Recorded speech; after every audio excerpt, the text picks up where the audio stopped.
Hey guys, welcome to another episode of the Fins Faithful podcast.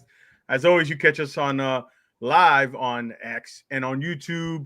Thanks for joining us this evening. I encourage you guys to come in the chat, hang out with us. Also, we got the new Fins Faithful podcast hat. It's not out for sale yet. I might do some giveaways or something like that. This is kind of a test run. I hope you guys like it. But and also, we're 12 away, I believe, last time I checked, from 1K subscribers.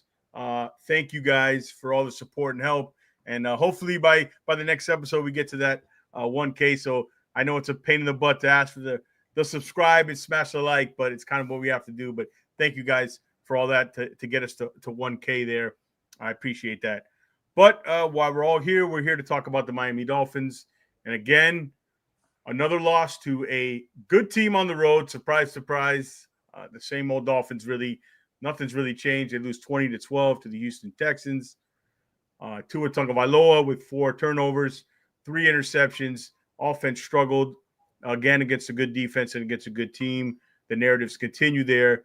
However, the defense did show up, gave them a chance to win, even with the offense struggling. I thought the defense played their butt off and they played their ass off, really, and kind of kept them in the game when they probably shouldn't have been that close.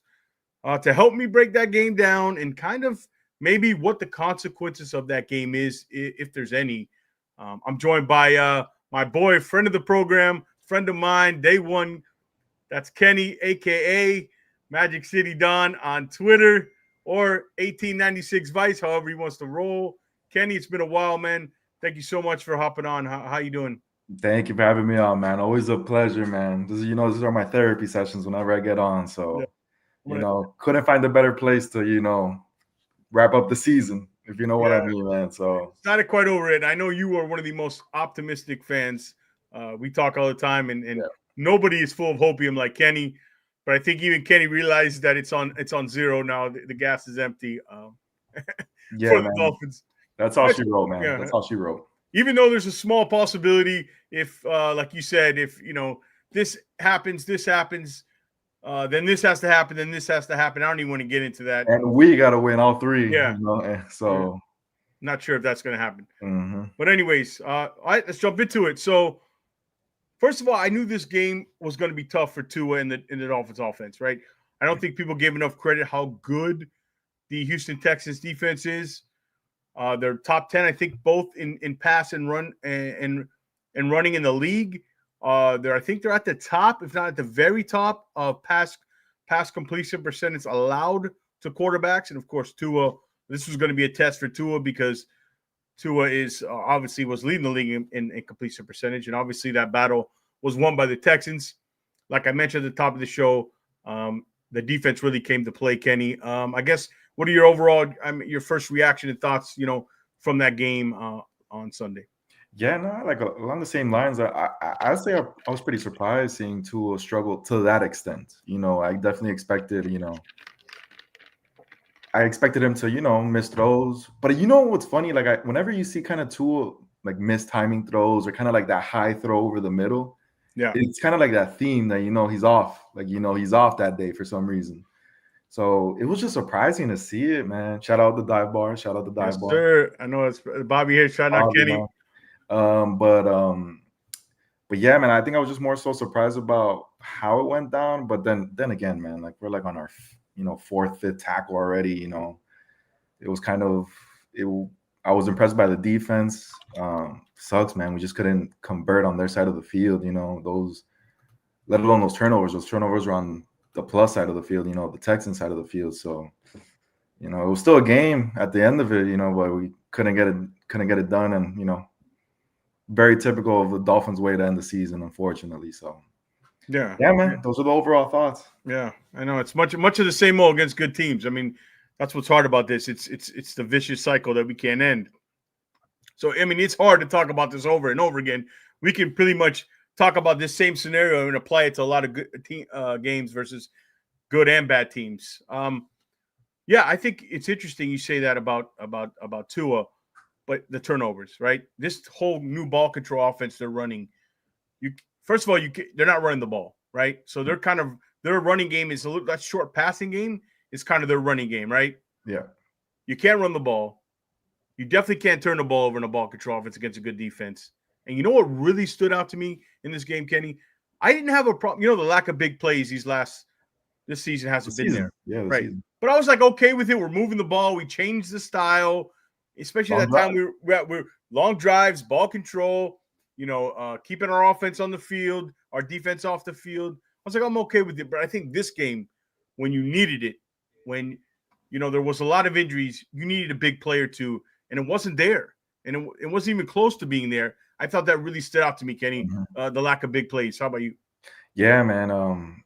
Even their signature, like deep in routes, weren't there at all. Those patent in, reek throws that Tua makes over the middle, man, wasn't there. I mean, it was a lot on Tua, like how Duke says, like O-line wasn't perfect. I'll say that. They definitely had their moments, especially in the run game, that they couldn't do anything. But Tua at the end of the day, didn't have his best game. Had a terrible game, to be honest.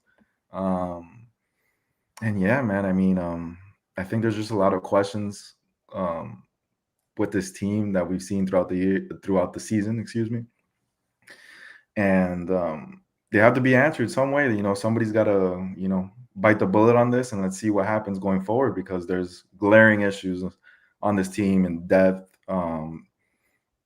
Is McDaniel calling the right plays at the right time, and not seeing those big plays, not being able to, beat cover two, consistently enough, or make big plays, having, I know Water went down, but still having Tua and Water on the field, we can't find those big plays at the moment. I'll get to Duke's question in a minute, but I'll tell you what, I thought DeMeco Ryans had an excellent game plan. He did, yeah. I watched some of the All-22.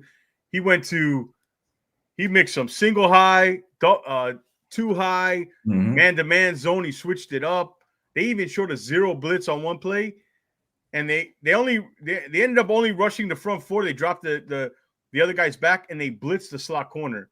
I mean, they really disguised everything and gave Tua problems. They kind of knew where the ball was going and the spots where you got to tip your hat to DeMeco Ryans. They're familiar with each other, McDaniel. Yeah, they know each other well. Again, I thought they'd struggle, but yeah, I thought he played, and especially the second half, especially when Waddle went down, I noticed that really in the fourth quarter they went to a lot of single high and man. And you saw Tua, because that threat of Waddle was no longer there, so there was no more pick your poison. It was okay. We're not really worried about River Craycraft and Malik Washington beating us. We don't need to shell coverage those guys. Yeah. So they were like, let's play single high, and then they mix sometimes man, they mix sometimes zone. But the problem is Stingley's one of the top 2 or 3 corners in the league, and he was man on man on Hill, on Tyreek, and you saw that one interception. He was in his hip pocket. The other one, he made a great play. I think one of the man-to-man single high scenarios, he went to Tyreek twice. He went to Malik for an incompletion. But yeah, those I thought he did. DeMeco did an excellent job, and kind of confused Tua a little bit. So you got to give credit to DeMeco and the Texans. They got really good personnel over there, but still, there should have been more plays out there. The Dolphins, the game plan should have been a little bit better. The lack of adjustments going to the second half weren't there as usual. 100%, man. Run game either. No run game to run game at all. And like Duke's talking, he wants to talk O-line. He said O-line wasn't Duke. Thank you for your question. First of all, O-line wasn't not a problem yesterday. Tua had the protection and the time to throw. I would disagree with that. Part of it's mass. Yeah. There's a reason why he had to get the ball out so quick, though. Yeah. The O-line. I did say Patrick Paul held up well in the pass pro. Patrick Paul looking like a decent left tackle, man. Yeah, I'm very, very encouraged by Patrick Paul. But what do you expect? Jackson Carman, he's whoever he is, just came from working at the car dealership, is playing right tackle for you, even though he was a high draft pick. I think he was a second-round pick, Jackson Carman. But was a turntable out there at right tackle. But George, like a quick question. Yeah, wouldn't you insert Isaiah Wynn in that line, man? Like Isaiah Wynn somewhere in that line? Where would you put him? I don't know, man. I would have right tackle. The way Liam was struggling, I guess maybe I leave like Jackson Carman out on right tackle and probably like insert Wynn and sort of help him that way, not leave him on the island. Because come on, man, like you got Liam Eichenberg next to you, that's a liability right there. I don't know, like I feel like that wasn't the best O-line they could have put out there. Hey, albeit there wasn't great personnel going into this game. Don't get me wrong, but I feel like Wynn would have made a big ass difference, going into it. But maybe that's just me. I probably would have left him at guard and kept Jackson out there. But Liam had a stinker of a game yesterday, man. Stinker of a game. So I don't know. Like I agree though with you that the O-line was definitely a problem, but Tua did have some plays there that he could have made more with it. So just one of those tough ones again, man. Yeah, and Timothy, thank you for coming in the chat. They were in his face consistently. Their best was on that TD pass. Yeah, I mean, it definitely he was hurried. You could see it on a few plays.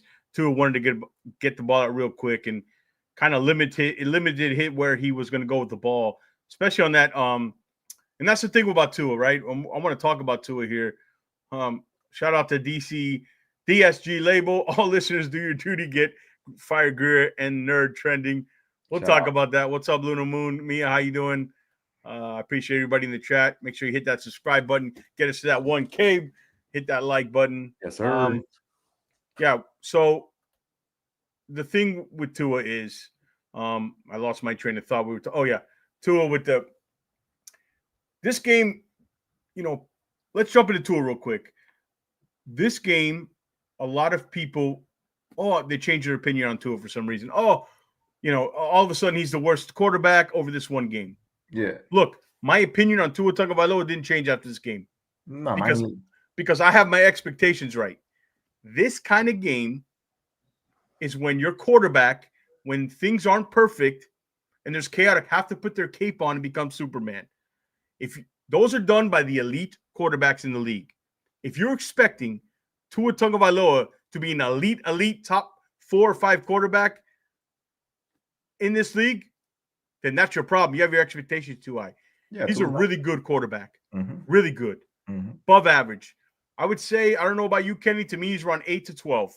Oh, top 10. Leave him top 10. Leave him top 10. Top 10. But more in the back half, 8 to 10. Very hard to find. Mm-hmm. Very hard to find in this league, right? Real hard. You can win with him, but the things have to be perfect around him. Yes, and then he can dissect you with his accuracy, precision passing, timing, anticipation, all those things that we talk about. But when it's chaotic, you have your fourth tackle, your receivers hurt, there's pressure, you got to challenge plays downfield, you got to make plays with your legs, you got to do a lot of stuff off script. He's not going to carry your team. That's the Allens, that's the Mahomes, that's the Jacksons.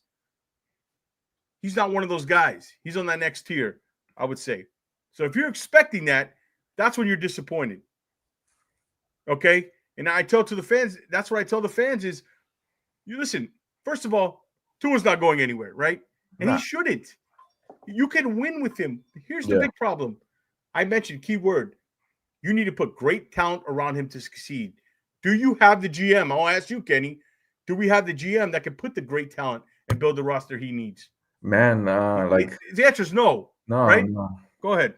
Nah, man. Like Greer, I feel like you need those big boys up front to protect Tua, man. You need those big boys up front, and just the way like the interior that they left the interior how it is going into the year has shown how much it's cost us this year. Like we got all the pretty stuff, the Ferraris out there on the outside, but we just can't get it done when it comes down to the dirty football, big boy football, run it down your throat. And Greer's missed, man. Like he's hit on a few things, but like you say, man, like he's a middle of the road GM. And I feel like, especially when you accumulated this amount of talent, you need to have, those big boys up front for when it comes down to it, especially having Tua, man. Like, I don't want to say limited. I think he's a great quarterback, but he at the very least needs, if he has time, he could definitely dissect any defense in the league. So man, Greer's got to go, man. He's got to be the one that bites the bullet this season, unfortunately, man, because the philosophy has to change. The philosophy for the Miami Dolphins has to change, man. Yeah, and I agree with you. Here's the point I've always said about Tua. The argument that he's a good quarterback is dumb. I'm not even going to have it on this podcast because he is a good NFL quarterback. It's the ceiling. Mm-hmm. That's the question. And when these big games happen and we get disappointed, the ceiling, you hit your head in the ceiling because it doesn't go anymore. He can't carry a team with the situation is chaotic around him. He just can't. That's not his style of play. That wasn't his game at Alabama. He's a point guard. He's Steve Nash. He's Chris Paul. You give Steve Nash and Chris Paul, you take away their wing players and you give them what? Haywood Highsmith and Caleb Martin versus, instead of Kevin Durant and Bradley and Devin Booker, they're not going to be as successful. Yeah. But you give them, they can dice you up like no other. Yeah. And that's what he is. It's not that the argument is, every quarterback needs great talent around you. Well, you could put Will Levis with great talent around you. He won't hit wide open guys. He'll miss them. You know what I mean? Yeah. Like, not every quarterback can do that. It's actually hard to do that. And he could do it better than maybe anybody in the league. Mm-hmm. So that's where it comes back to the argument is you didn't build it properly. You didn't build the roster properly. It's the same conversation. Yep. It's this vicious cycle that we're having. It's the same thing. Because guess what? Their general manager, Chris Grier, is kind of what this team is. He's average. He's middle of the pack. Very what true. is this team? Chris is not a horrible GM, right? Chris is not going to – you're not going to win 4 or 5 games with Chris Grier. You're not going to do that. He's going to get you an 8-win, 9-win, 10-win team, but nothing more than that. He also has a ceiling. Mm-hmm. So I agree 100%. He's hit on a few things, but as well, he hasn't hit on every, critical draft picks that we needed, and we had to compensate by going into the free agency and, getting players that will fill those holes that we have, unfortunately, and that's what's cost us now and in the future, So, yeah, man. Now, does it happen? That's another question. Does he get fired? I don't know, man. I don't think so. We'll talk about that in a minute. I don't think so. Let's get to some stop and give him a line in defense. I agree. Again, roster construction. Big wide receiver, another thing, Timothy. I couldn't agree more. Mm-hmm. What are we using if teams are playing us like this to punish teams who play the way defensive Dolphins playing against them? You have to run the football, right? Yeah, you have to run the football. Even the short, they say, well, these short screen passes and stuff are an extension of the run game. It's not the same. You have to run the football. So they're not even worried about us running. I mean, if you watch the film, it's crazy. They drop. There's 7 guys in coverage. You see it on the 3rd and short, 4th and shorts, man. Like when we really need it, we can't run the ball, we can't move it. So yeah, it's just critical moments that this O-line just can't do it, man. They really just can't. And it's been the story of the whole season, unfortunately. So yeah, man, things got to change. Things got to change and quick. Shout out to Steve Malloy, friend of the program. Yo, you got to check his show out. Real Talk Fins Talk on the Fins Talk Sports Network. I believe he's on Tuesdays. Steve's a friend of the show. You'll see Steve on again. Thanks for dropping in the chat, Steve. Let's get to the dive bar again. Yes, Grier doesn't know how to build a roster. 25 years, the same thing, DSG, same thing. It's a great point he makes. This front office, the personnel department needs a fresh start, man. They need a new perspective. They need fresh eyes. Not kind of this pressure, I think, that they're always chasing their tail to try to be a good team or kind of break that cycle, and they almost get in their own way. They just need a fresh start in that front office. But I got my doubts if that's going to happen. At the end of the show, I'll give you a percentage maybe on what I think. We'll talk about Grier and what the percentage maybe he'll come back. Mm-hmm. No problem, Steve. Duke, why isn't McDaniel just as much to blame if he lets Grier not upgrade O-line, get a big receiver? He isn't he the offensive genius? Great question. You want to go first, or I'll go first? I got a couple of things to say on it. Hey, look, I'm a McDaniel guy. Look, also he has his flaws. Don't get me wrong. Look. I'm not saying he's perfect, Duke. I'm not saying he's perfect at all. I think he's definitely has his flaws. Play calling, situational football, and God damn it, with the timeouts, man. Those timeouts we burn every single game for the 3 years he's been here. He has his flaws. I think he's still learning as a head coach, unfortunately. I just think, McDaniel's one of those guys that he's going to leave, like learn, take a few years to learn and be an elite head coach for years to come. I have that sensation with him. Does he have his flaws? Yes. Has he built, what's it, 3 years, 3 defensive coordinators, lots of questions around, is he the guy as well? I'm not ready to give up on McDaniel at all. Say what you want. He still, changed the way this offense is. He Tua's done great stuff with him. So I don't know. I just feel like he could develop a quarterback, or at least try to build a system with the quarterback, and I feel like that's very valuable. And I believe in processes. There's going to be rough years. Don Shula said it. Like Don Shula trust said the that, process. but look, like I always remember that when Don Shula said like he got lucky that he won early, and that's what gave him the grace for all those years. Winning early. Unfortunately, McDaniel hasn't won early, and we're seeing it now. I mean, am I saying he's Don Shula? Of course not, but I don't know. I still believe in it. I think that personnel yesterday was, especially for the O-line and expecting us to run the ball, I think it was a bit much to ask for, especially when their D-line was first time they were healthy in a while. So yeah, those are my thoughts. I understand where people are coming from with McDaniel, because it has been the same thing for a couple years now, but I think he's still learning. Okay, I'm gonna get, before we get to the point, we got over 190 people watching on X. Some of y'all come over here on YouTube, hit that like button and subscribe to the channel. Help us out. Thank you guys so much. I appreciate all the views. We really appreciate it over here. Okay, Duke, I'm going to answer this question first. Why is McDaniel as much to blame? He is to blame, right? In 2022, he's the one that went to Greer and told him, "Hey, we don't need to build the O-line. We need the weapons." Okay, so he's to blame. Here's the problem: Chris Greer is responsible for the roster. When he took over full control, I said, no more excuses. He gets suggestions from the head coach, and it's his job to filter out what's right, what's best for the team now and long term, not just to do whatever the coach says. That's his job. Because why? But he's going to do that, so he can have a built-in excuse, like he's going to use this offseason. Oh, if Tua didn't get hurt, oh, well, McDaniel wanted Skyler. But again, who's looking out for the franchise's best interest? That's your general manager. That's why one's the head coach, one's the general manager. He's not doing that, right? That's your responsibility. At the end of the day, you are the general manager who runs the roster, the personnel department. It's your job. You can take suggestions, but it's your job to make the final call. 100%. And if it doesn't work out, it's on you first. That's my point there. Yes, but McDaniel is to blame. Yeah. Also, but I put the end responsibility on Chris Greer. Yeah. Now, Chris Greer. Yeah. And if he's what's the second part of the question? Greer now O-line get big. Yeah, I think McDaniel's.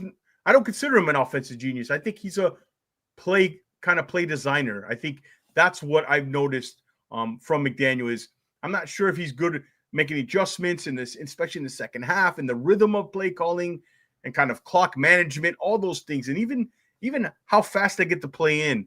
Like I don't think his mind is processing fast enough to get the play in. I don't think he's a great play caller, but I think he's a play designer. I think that's where his strengths are.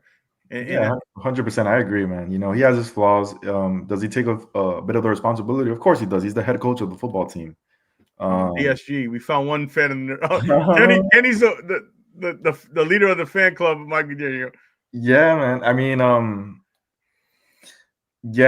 I'm definitely changes need to come. Am I going to fire McDaniel? No, but I think changes need to come, whether that's him play calling, staff changes. Something has to change in the offseason where, things have to improve. Like you can't be having the offense did change this year, but still we're still seeing a lot of the flaws of him as a play caller and situational football, unfortunately. So, we'll see, man. We'll see what happens. But definitely, I think the front office has to change 100% this offseason. Yeah. Will it? Well, Steve makes a great. Yeah, the honeymoon's over. I agree. Yeah. The seat's boiling hot. To me, if he comes back, which I think he will come back. Yeah. I think he's good. Here's the question. I'll ask you guys in the chat. Do you take the play calling away from him? Let him be more kind of his players coach, rah, nice guy, kind of be a head coach the whole week. Take away that play calling responsibility from him, and even where he could be more of a hands-on coach. He can still design the plays, right?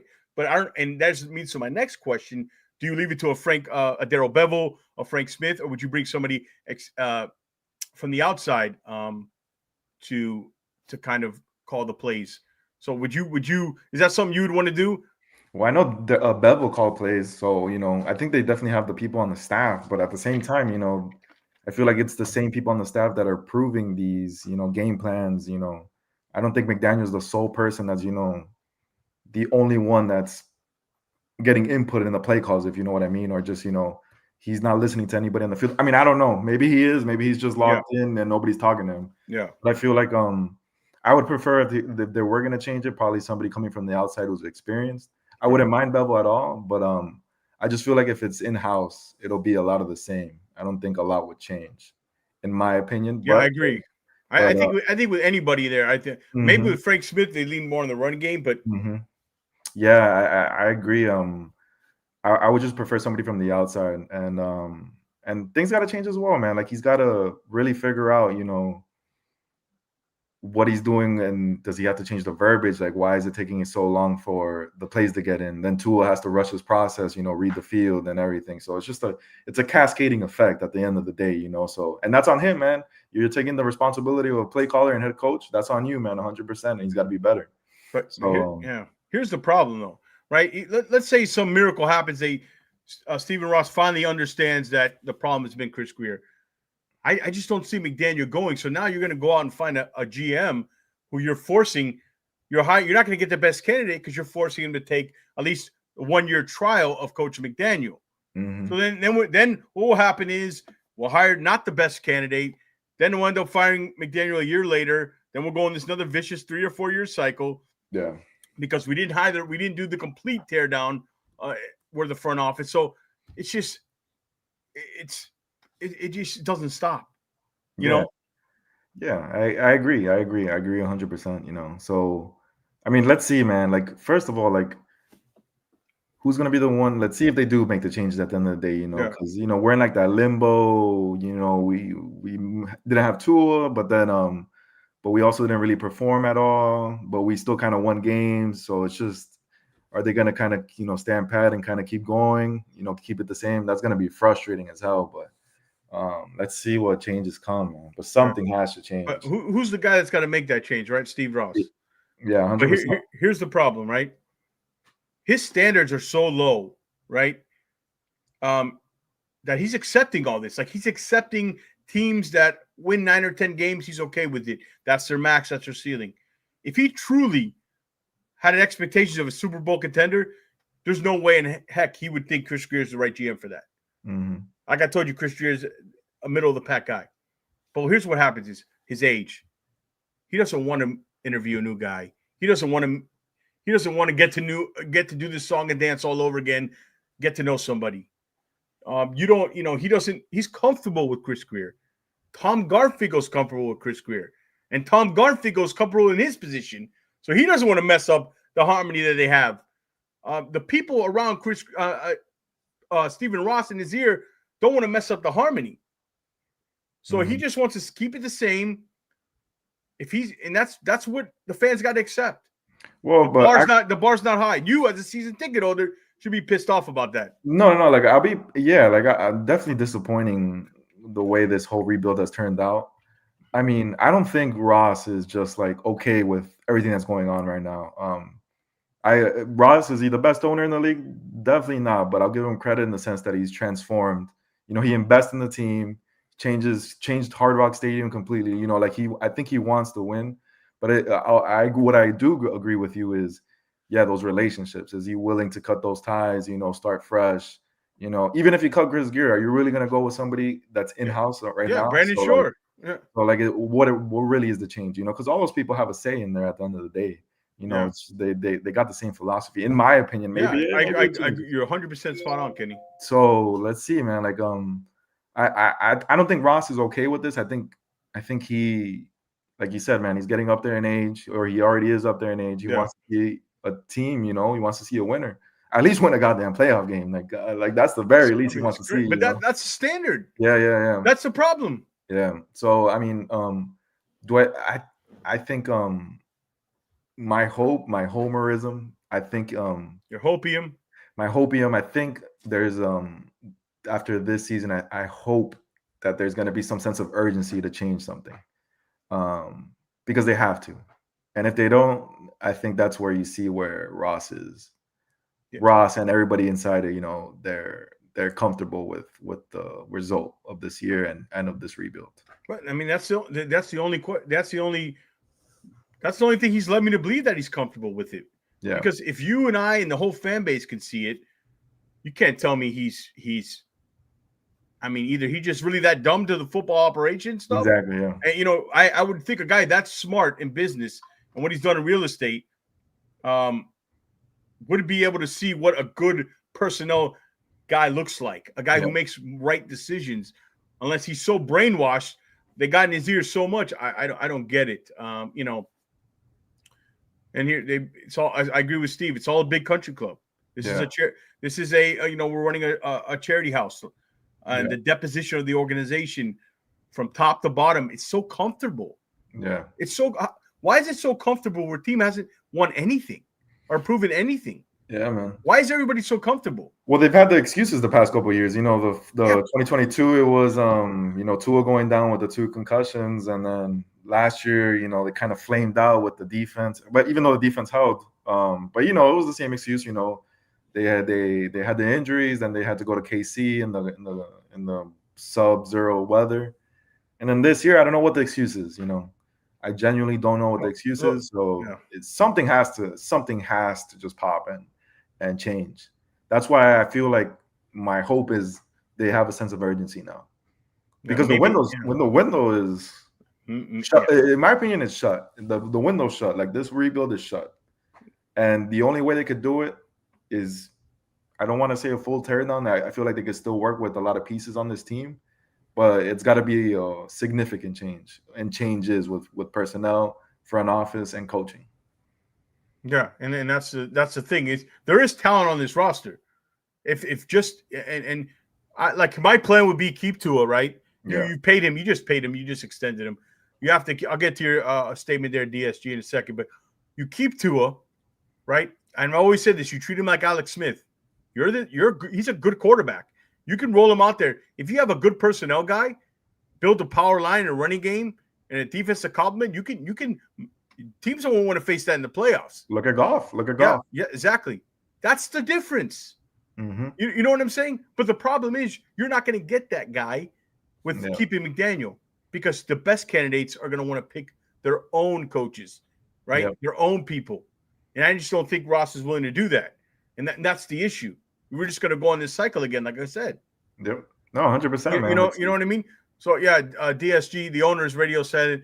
Stop buying tickets and merchandise. Yeah, I've heard that argument, but that's really hard. Fans are fans. You, me, you, Kenny, everybody. We love this team.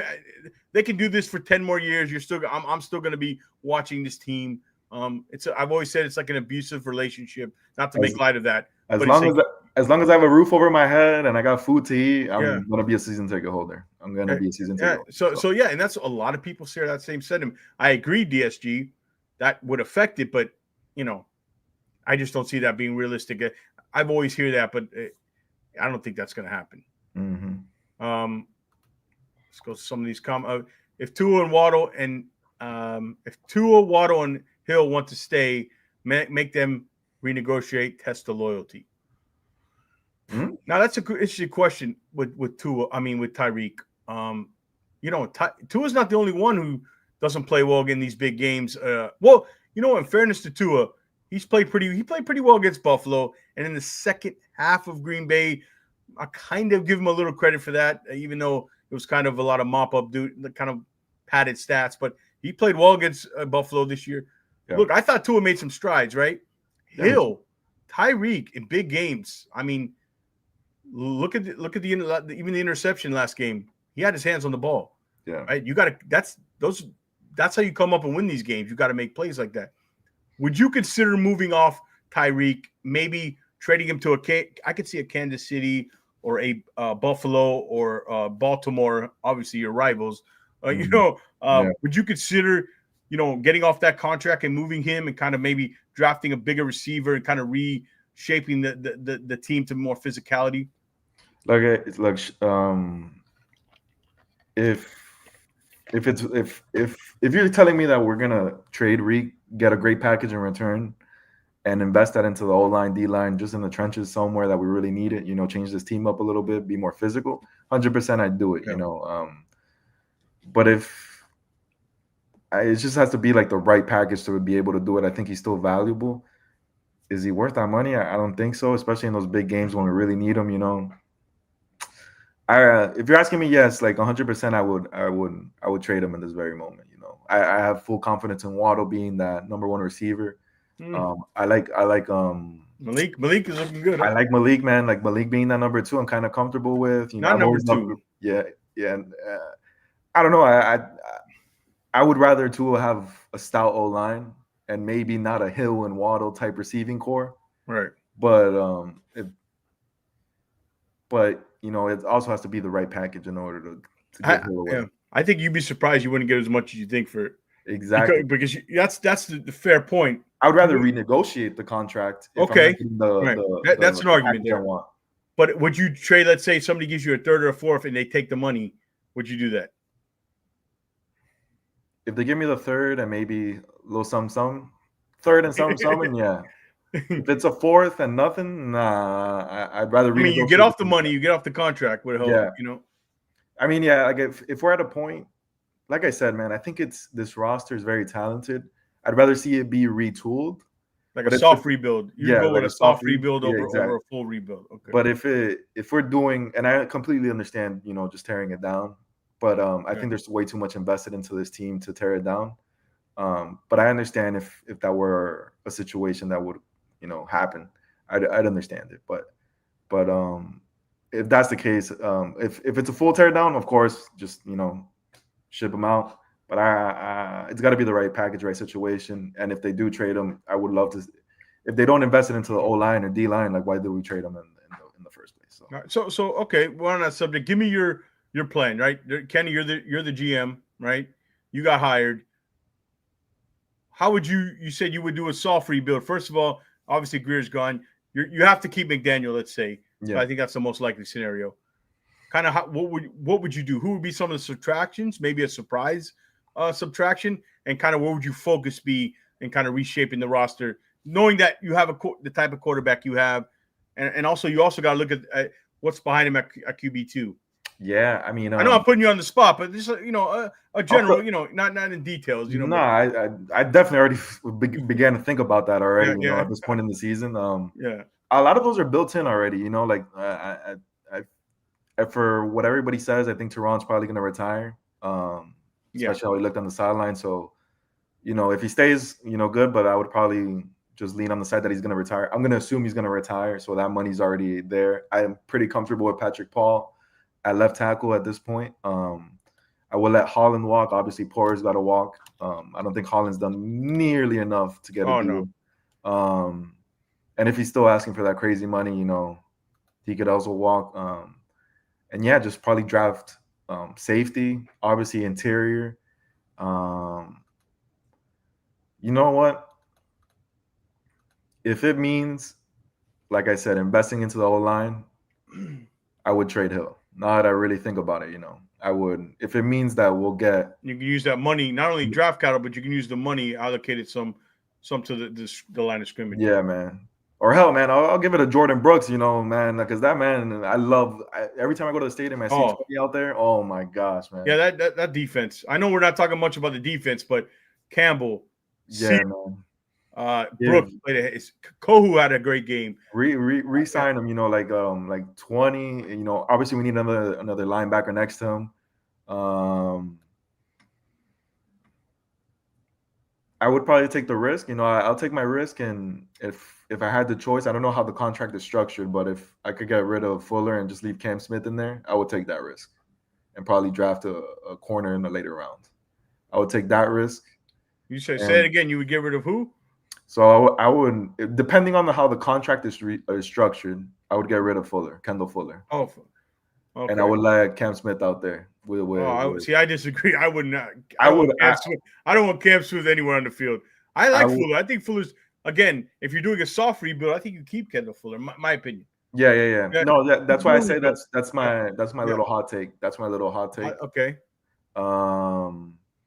And yeah, I think that's more so like the majority of it. So thinking about it, yeah, I would probably, if I could trade Hill, let Holland, Poyer walk, draft a safety, find another corner, let Fuller walk, or trade him as well. And this is also assuming that Teron Armstead retires, and we let Patrick Paul in, and also use those resources and invest them into the interior, man. I would just go interior and a D-line pick as well, interior D-line, and the draft, and kind of build around that. Yeah, Duke said O-line, secondary, biggest need. Yeah, safety is going to be a big need. Interior offensive line is the biggest need. I'd say interior on both sides. You got to change the deposition, attitude, and culture of this team. Mm-hmm. You got to get an identity where you're physical. I mean, it's very clear. Yeah. When you play, like for example, the Titans, right? They're not that good, but where are they good at? They got some dogs in the line of scrimmage, and we lost twice to them because you saw him be that running back last game. Oh yeah. That's wet. I love it. I was so high in sweat, man. Don't get me started on that. Look like a Hall of Fame running back on that play. Poyer's out here. Yeah, Poyer's been awful. Yeah, man. Holland hasn't been great either, man. To me, he's gone. He's already looking for the money. He's out of here. Duke, would you draft a safety in the first round? Be too high, depending on the player. But I think I'm going more line of scrimmage. Yeah, that's rich. For me. You can get a good safety in the third. Look at Kalen Bullock, second round pick. He looked really good with Jalen Petrie who's out. Bullock. So yeah, I would say a little rich for me. I don't know about you, Kenny. I'd say between round 2 and 4, I look at safety. Yeah, 2-3, you could get a great safety. DSG, we need a quarterback. Okay, so my theory is the Alex Smith theory with Tua, right? I said, now I'm drafting a quarterback high. Here's the problem in this draft. Couple quarterbacks have already said they're going back to school. The kid out of Penn State, and we'll have this offseason. I'll have a bunch of draft shows. I'm gonna try to get some guys on, and we'll do all that. But quarterback, now which direction do you go? Right? I think you still need to draft one high, but this draft, obviously, you're not going to be in position to get Cam Ward or Shedeur Sanders, right? After that, are you gonna take a chance, even if, depending on where you pick, right? A lot has to do with these next 3 games where we pick. Like, let's say for some reason we lost all 3, right? Mm-hmm. Or we win 2 and lose 1. Like, it depends where we pick. I'm sure it's going to be in the middle of the first round, like usual. It's so Dolphins, but I don't see. You might not be in love with any of these guys. I think the class next year is better. But I really think they should take a shot every year at a quarterback. So I'm drafting one. If it's maybe with one of those 2 third-round compensatory picks we're going to have from the Hunt and Wilkins, maybe you take a quarterback there. I want to get one in the system, developing him. And if you have to draft one again in the middle rounds next year or a high one next year, this thing goes off the rails, so be it. And you put him behind Tua, let him hold the clipboard. And if Tua gets hurt again, which is a possibility, you put the kid in and you see what he's got. Mm-hmm. And then also you look in the veteran market, but you need to upgrade this quarterback room. I agree with you, DSG. But you have a quarterback who's a top 10 to 12 quarterback in the league.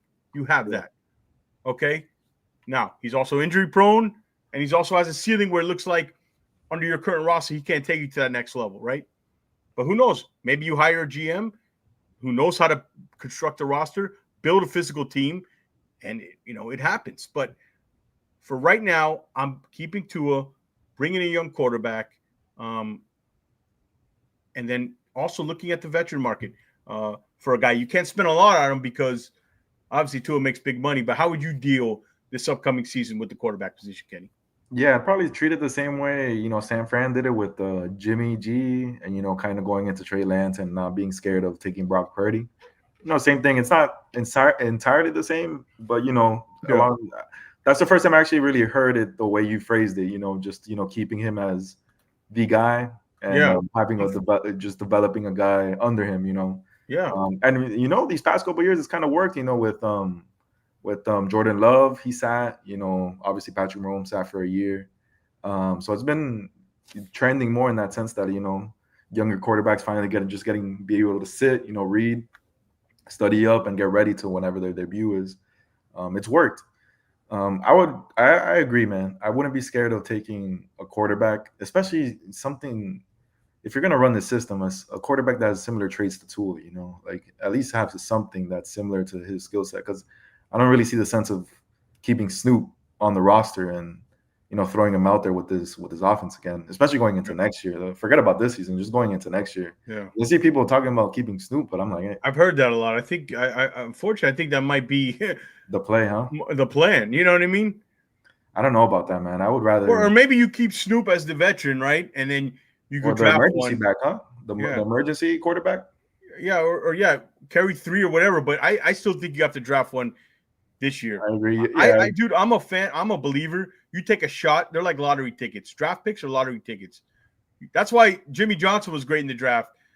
He accumulated all these lottery tickets. His odds went up, right, to hit. Yeah. To me, every year draft a quarterback. That's been the problem.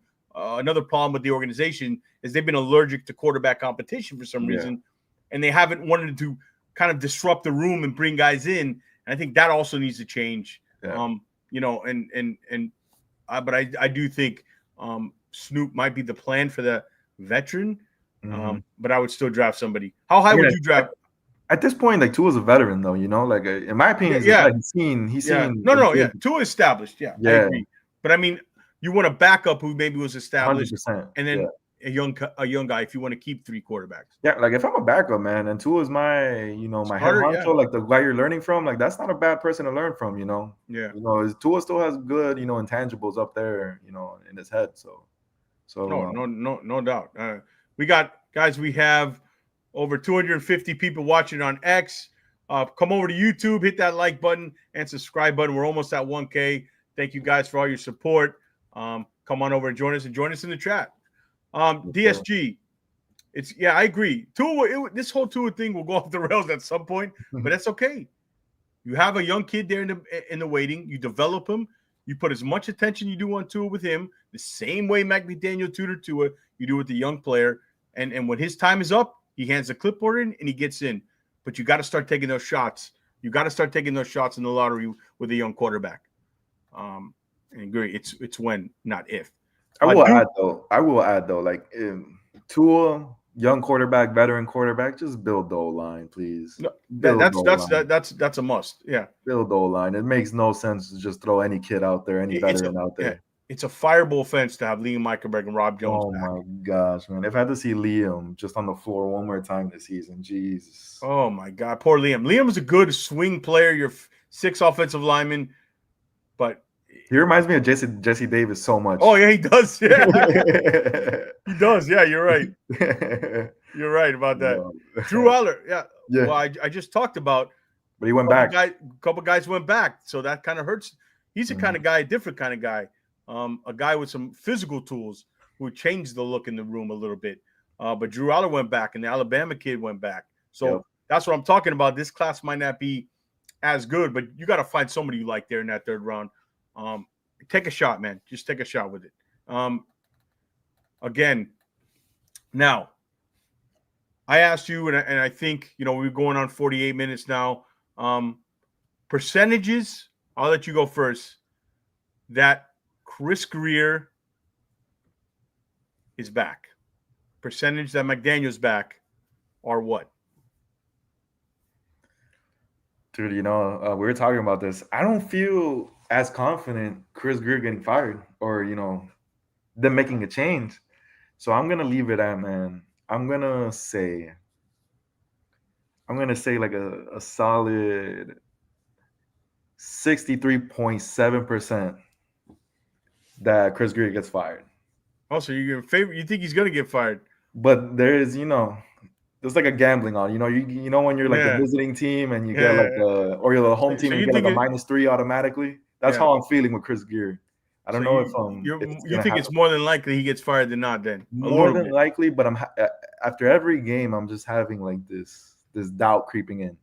Yeah. So I don't know, man. It's just this franchise hasn't done any changes since this whole rebuild has begun under McDaniel, at least. Obviously, they fired Flo, and it's technically the same rebuild. So I don't know, man. How about you? How you feeling? I say 70% chance Greer comes back.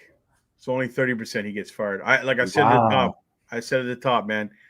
I just think they're real comfortable. Just the way the organization. I know how this organization works. I've seen it. I've been around it a long time. I just feel like there's too much comfortability there. I don't think Ross at his age wants to do this whole song and dance again. I mean, 30% is even high for a Chris Greer firing for Chris Greer. But the only way he gets fired, I mean, maybe the pressure builds up that it's too much. Like Chris Greer's excuses run out. Stephen Ross can't save face anymore. I think the chances go higher if they somehow lose these next 3 games or 2 out of the next 3. But I think that's what it is. I think this is how the season right really, now really today. ends. If I'm asking, you're asking me now. You ask me this, they lose 3 in a row. I'll say it's probably the opposite. That's the key. You know what I mean? Yeah. See, I misunderstood you. I thought you meant 70% Greer gets fired, not 70% he's staying. Okay, but either way, so that's a big difference, man. Yeah. So you really think he's gonna stay? Yeah, as of right now today. Yeah, because I see it though. Hey, I hope I'm wrong. There's nobody more than me that wants to do the Chris Greer got fired episode. Okay, Kenny, I'll go live right after. Yeah, 100%. There's nobody more than me that wants to do that episode. But I just the way the organization works leads me to believe. And I said this when Tua came back. I said, what's going to happen? They're going to beat these bad teams. They're going to win 9 games. They'll go 9-8, and he'll have just enough to keep his excuses in the chamber to feed Stephen Ross to have him come back. Oh, if Tua was healthy, this injury, he'll do it again, right? And then next year, I think the year that he'll really be fired if it doesn't work, because it's most likely not going to work under Chris Greer. I think because Ross always waits a year or two too long for everything. Yeah. But that's when I think it would happen.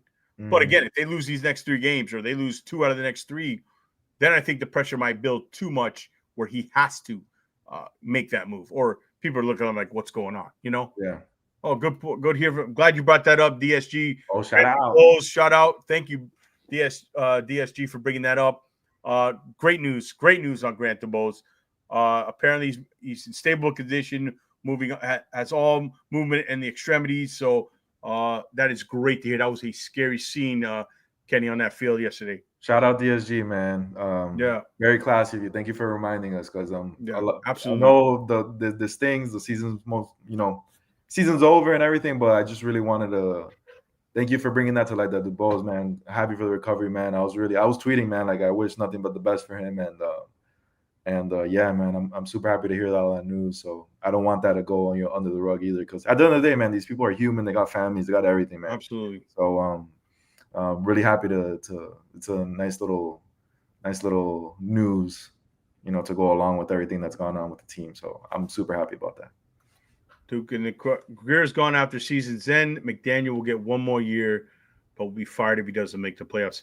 Yeah, I mean, I could see that scenario happening. I think McDaniel's good. Like, I think McDaniel, like, homer me aside, like, I think he's good. Like, I think he's good this season. Next season, hey, man, if the rails go off and whatever, so, yeah, he's out. But yeah, I see. Yeah. I think that is a very likely scenario, because I think if in the event that Greer goes, you're keeping McDaniel, so you're not going to get the best candidate.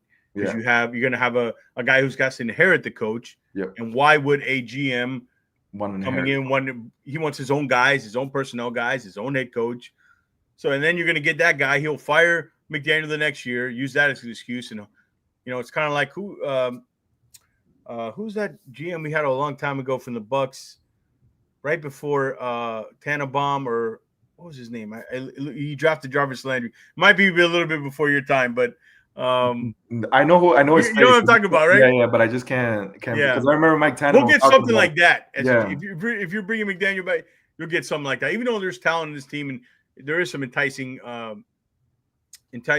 option, with Tua and if they keep Tyreek and stuff like that. But Duke, yes, praying for Duke. Yeah, great news.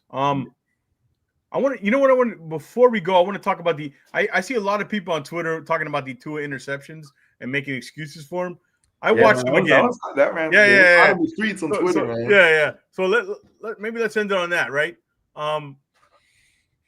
I watched it. The first interception was the one where apparently McDaniel said the guys weren't in the right place, right? Yeah. By the way, shout out Devon Achane, man. Shout out Devon Achane, bro. That honestly, I was just giddy. Obviously, I was mad that obviously we lost points there. But seeing Devon Achane just run down the sideline and stop that touchdown, he saved points. And holding them to 3, I think that was big. Obviously, we lost the game, but you know what? We had a chance. We had a chance. As crazy as it was, we had opportunities. But continue. I just want to give. No. I was confident. Confident if we scored, we'd get the 2 points. But anyway. Yeah. Go ahead. My bad. Yeah, where were we at? What were we talking about? The first interception. The first interception. Thank you. All right. So apparently, which is Tua throws the spots. They always throw that. The safety's always there, apparently, but he was expecting Tyreek to cross face and get in front of the safety, and they always do that.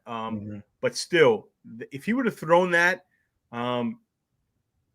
if Tyreek would have ran the right route and he would have thrown it, he would have got demolished. So Tyreek might have run the wrong route, but Tua shouldn't have thrown that ball anyways. Okay. Yeah.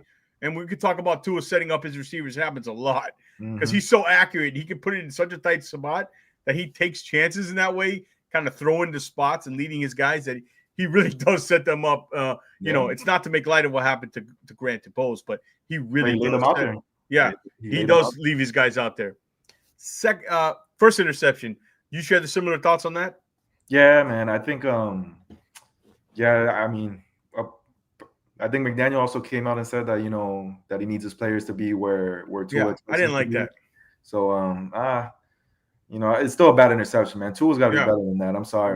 Agreed. Anybody blaming both of them might have done the wrong thing, but Tua shouldn't have thrown that ball. Yeah, man. Tua, that's on him, man. Like, hey, look, at the end of the day, chalk it up to Tua, bro. Like, he's got to acknowledge that. He didn't look good, man. It was strange though. Like, I'm telling you, man. Like, I don't know why. Maybe it's me. Just the arm strength was evident in that game. It was a chaos again. It's chaos when chaos is around him. I don't know. Whenever Tua starts missing like the routine throws, like overthrowing over the middle and stuff like that, that's when I get concerned. I don't know if it's like because of the KC game last year and I believe the Buffalo game that same year, where he starts like overthrowing over the middle and it just causes picks. I get nervous because that's when he's probably not gonna have his best game. So that's when the defenses they hone in. They hone in. They press. They take away the timing. These good teams, man, they take away this timing of this offense. It's like I always say, it's like rehearsing a play. When it's thrown off, that's when you see Tua struggle the most. Yeah. All right, the second interception. Okay, which one was that? That was the one with Stingley when Tyreek was in his hip pocket. I mean, when he was in Tyreek's hip pocket. I watched because that one was the worst one of all, I think. Yeah. That was a play with their single high and man press coverage. Yeah. So and that was one where he was looking. See, Tua does this sometimes, right? And I had we talked about this on last show with Bobby and Steve. I encourage you guys to check it out. It was a great show last week. Little shameless plug, but we talked about Tua was a one-read quarterback, and by no circumstances is Tua a one-read quarterback. He's made strides in that department, but what he does do, and again, it could be because of the O-line. He's worried about the injuries to the O-line. He doesn't trust the protection. Is sometimes he knows he's going to that player and he doesn't go. Doesn't change, yeah. He doesn't change, and that was the one with Tyreek. Yeah. He looked up the line. He saw single high. He saw press. I'm just going to Tyreek no matter what. And if you watch Tyreek, he kind of ran that route, came back, and he kind of let up because he was like, no way he's throwing me this ball. This guy is all over me. He basically ran the route. He threw it anyways. That was an awful pick. That was on Tua. And right? I think River had a step on his defender as well. I saw that. Yeah, I saw that. There was a safety there, so I don't know, but yeah, River would have been the better option, obviously. Still an awful throw. Awful decision. And those are the things that happens to Tua. You start going, what is that? You can't be this surgeon, precise passer, and then all of a sudden do this. Guys, quarterbacks throw picks. He hasn't thrown many picks this year. It happens, but it's like he does sometimes. He goes from that to like doing what rookies quarterbacks do. It's weird sometimes, right? Yeah. I think, man, it has a lot to do with like you said, the O-line, and I think he has all the faith in the world that Reek is going to make a play. Absolutely. Still got to make better decisions. Not an excuse, man. Like definitely the tougher. And the last interception, I don't blame him for that. Again, man-to-man coverage. He took a shot downfield. Was it a little overthrown? Yes, but Stingley just made an exceptional play. I mean, Tyreek, I said it. I tweeted. I was like, man, Tyreek's got to get that. But it looked like a Xavier pick and it's just, it was just insane. I had Stingley when that draft came out. I had Stingley rated higher than Sauce Gardner. Stingley's a top 2 or 3 corner in the league. I thought he was the best corner coming out as well. But I think it was the foot injury, the fascia. That gave me a lot of concern. But hey, man, he's recovered tremendously from that injury. Yeah. All right. I agree. That was on Hill as well, man. Yeah. I mean, you can nitpick Tua. Probably should have let him out, I guess. Yeah, but I mean, I wanted him to take the chance. We need some big plays. Yeah, we need. You got to challenge a little bit. You're down 20. You're down 20-12. You got to make things happen. Yeah, and we took was that the one we took a sack or no? Like, for example, that last drive, he dumped it to Jonnu Smith because nobody was open downfield. Man, sling it downfield. You're down. That was crazy. That little handoff to Jonnu Smith, and then he dropped it. But all right, so looking forward now, San Fran. We got San Fran this week at home, right? Yes, sir. And then we got the Browns. We're at the Browns. We're at the Jets. I guess what we have to look forward to is maybe we'll finally see if it's the cold weather or is it the opponent. Good news, Waddle avoided major injury. Don't know if he'll play this week. My guess is I doubt it. I hope not. Quickly, your thoughts before we wrap it up on the San Fran game. You'll be at the game, right? Yeah, I'll be at the game, man. I'll be at the game. Hopefully they show some effort, man. I hope that O-line looks different. Hopefully they got to switch that combination up. Yeah. Tua's got to bounce back, man. He's got to really bounce back. That's still a great defense. Dre Greenlaw just came back. They're Nick Bosa. They look better, man. They look better. I know that offense has been struggling with all the injuries, but Tua's got to really make up for that 2022 game in San Fran, and play well, man. This team, I know they're out of it, but come on, man. Let's see if we could at least see some positives going forward. Yeah, and that's just me being a homer. Maybe some people want to lose for the draft pick. I'll never say that, man. I really want to see the team. No, I agree. Progress. So. And I guess too, this is a game where it's going to be another guy who knows Mike McDaniel well. Yes, sir. So it's going to be similar. They're going to look at a lot of things the Texans did. It's on film now, and especially if Waddle's out. And you got a week to make adjustments, man. You got a week. You got a week. Come on. That hasn't been Mike McDaniel's biggest strength, to be honest. So hopefully we get that. We'll be live with you guys. That'll be the 23rd, our last show before the Christmas holiday. Kenny, man, thank you so much, bro. I always appreciate you. You've always supported me. Thank you for joining me. Let everybody know where they can follow you and find your Dolphin takes. 1896 Vice on Twitter, man. Or if you just want to just come up to the podcast and see me in the chat, even if I'm not on, I'll be in the chat. So shout out George, man. I love coming on and talking ball, man. It's always a pleasure. Yeah. Thank everybody in the chat. I really appreciate it. Duke, DSG, Steve. The dive bar was in here. Amia was in here. Timothy. If I forgot your name, sorry, but thank you guys. I so appreciate it. I love the chat, interacting with you guys. You guys really make the show go and help us because it's hard to sit here sometimes and talk for an hour, just us two idiots, So lashing out. Or maybe I'm the idiot, not you. Sorry. No, I include myself in there. So thanks everybody in the chat. Please, guys, like this video, hit the subscribe button. I hate mentioning it, I hate repeating it, but subscribe. It's kind of what you got to do. Let's get us to 1K. Thanks everybody for watching. As always, guys, stay Fins faithful. We are out.